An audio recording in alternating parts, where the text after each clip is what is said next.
19व्या शतकात ब्रिटिश राज्यसत्ता स्थिर झाल्यावर बऱ्याच जणांना इंग्रजी राज्य ही दैवी कृपा वाटू लागली होती. इंग्रजांच्या राजवटीचे खरे रूप, आपल्या समाजाला आलेली मरगळ आणि त्यावरचा उपाय याची जाणीव ज्या काही मोजक्या जणांना झाली होती त्यात बाळशास्त्री जांभेकर एक होते. सर्वसामान्य जनतेमध्ये ज्ञानप्रसार आणि स्वातंत्र्यविषयक जागृती करण्यासाठी त्यांनी दर्पण नावाचे नियतकालिक सुरू केले. तेव्हा ते अवघे 20 वर्षांचे होते. दर्पण हे मराठीतील पहिले नियतकालिक त्यांनी 6 जानेवारी 1832 रोजी प्रथम प्रसिद्ध केले आणि म्हणूनच महाराष्ट्रात 6 जानेवारी हा पत्रकार दिन म्हणून साजरा केला जातो.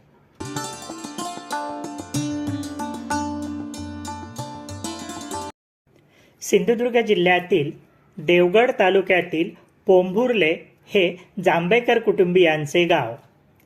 बाळशास्त्री यांचा जन्म 16 फेब्रुवारी 1812 रोजी झाला.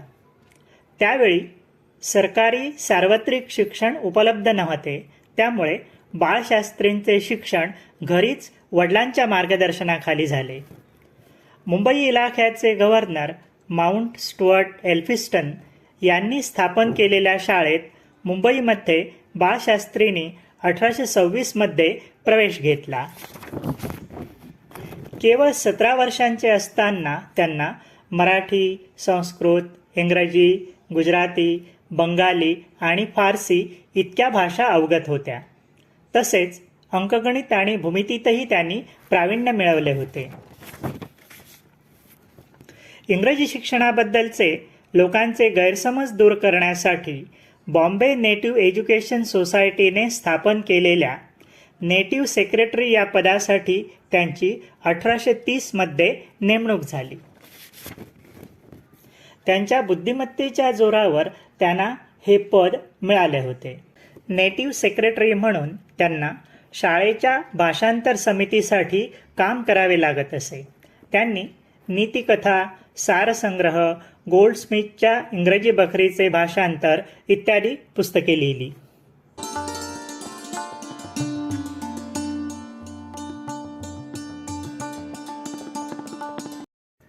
सुरुवातीला व्यापारासाठी आलेल्या इंग्रजांनी हळूहळू या भूभागावर कब्जा मिळविला आणि राज्यकारभार सुरू केला.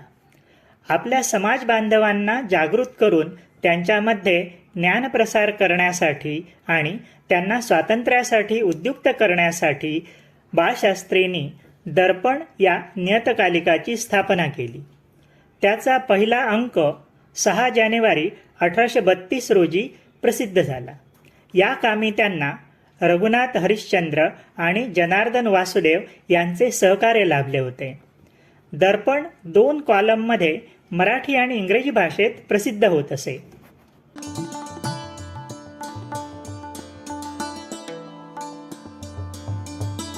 समाजाला आवश्यक असणारे शास्त्रीय ज्ञान, उद्योगधंदे, औद्योगिक चळवळी, राजकीय आणि सामाजिक विषय, स्त्रियांचे शिक्षण, विधवा पुनर्विवाह, धर्माच्या नावावर होणारा स्त्रियांचा शारीरिक आणि मानसिक छळ अशा विविध विषयांवर त्यांनी त्यात लेखन केले. मुंज मुलींची का करीत नाहीत, स्त्रियांचा विद्याभ्यास, स्त्री पुरुषांना समान हक्क, स्त्री शिक्षणाची दिशा इत्यादी लेख त्यांच्यातील समाजसुधारकाची दूरदृष्टी दर्शवितात. ते ब्रिटिश सरकारच्या नोकरीत असल्यामुळे त्यांच्या कार्याला काही मर्यादा होत्या. त्या न ओलांडताही त्यांनी धार्मिक आणि सामाजिक सुधारणांसाठी प्रयत्न चालविले होते. पण अनेक अडचणी सोसून आणि आर्थिक फटका सहन करूनही दर्पण बंद पडले. त्यानंतर त्यांनी दिग्दर्शन नावाचे ज्ञानप्रसारात्मक मासिक सुरू केले. तेही तसेच बंद पडले.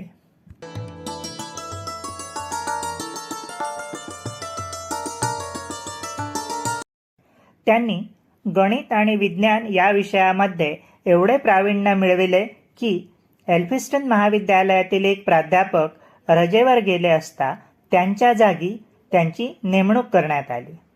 त्याचवेळी ते कुलाबा वेधशाळेचेही काम पाहत होते. त्यांचे अनेक विद्यार्थी पुढे नामवंत बनले.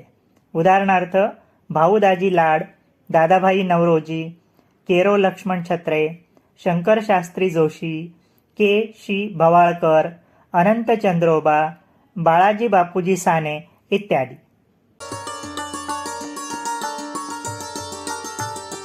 एका धर्मांतर प्रकरणामध्ये त्यांनी बराच त्रास सहन केला.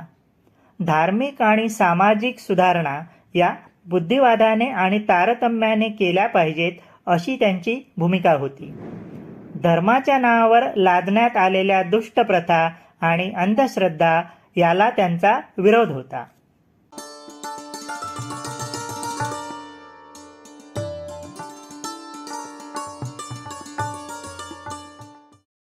त्यांच्या शिक्षण क्षेत्रातील ज्ञान आणि अनुभव यामुळे बोर्ड ऑफ एज्युकेशनने त्यांच्या संचालकत्वाखाली अध्यापक वर्ग सुरू केले होते. तो प्रयोग अगदी उत्तम रीतीने यशस्वी झाला. त्यासाठी लागणारी पाठ्यपुस्तके लिहिण्याचे काम त्यांनी जवळजवळ एक हाती केले होते.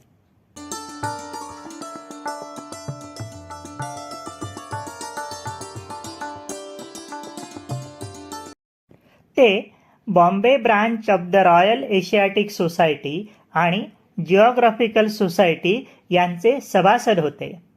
या संस्थांच्या संशोधन पत्रिकांमधून त्यांनी प्राचीन ताम्रपट, शिलालेख, भूगर्भशास्त्र, वनस्पतीशास्त्र इत्यादी विषयांवरील आपले शोधनिबंध प्रसिद्ध केले. त्यातील काही शोधनिबंधांची शीर्षके अशा प्रकारे होती: गिरनारच्या शिलालेखाचे भाषांतर, खारेपाटणच्या ताम्रपटाची नक्कल आणि भाषांतर, नागपूरच्या शिलालेखाची नक्कल व भाषांतर, मालवणात लोखंड सापडणाऱ्या मातीची हकीकत, सातारा व नांदगावच्या ताम्रपटांची नक्कल व भाषांतर, कोल्हापूरच्या ताम्रपटांचे भाषांतर इत्यादी. ज्ञानेश्वरीची पहिली छापील पोथी पाठभेदांसह संपादून त्यांनी प्रसिद्ध केली होती. हे कार्य पाहता त्यांना आद्य इतिहास संशोधक म्हणणे योग्य ठरेल.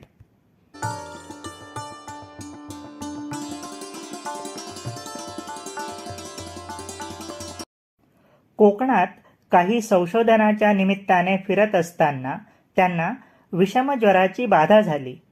ते मुंबईला परतले. डॉक्टरांनी प्रयत्नांची शर्थ केली, पण काही उपयोग झाला नाही. 17 मे 1846 रोजी त्यांचा मृत्यू झाला. तेव्हा ते फक्त 34 वर्षांचे होते. मराठी वृत्तपत्राचे जनक, आद्य समाजसुधारक, आद्य इतिहास संशोधक, शिक्षणतज्ज्ञ, महाराष्ट्राला आधुनिक बनविण्यासाठी प्रयत्नशील असणारे, समाजोद्धाराचे व्रत घेतलेले बाळशास्त्री सदैव वंदनीय आहेत. कर माझे जुळते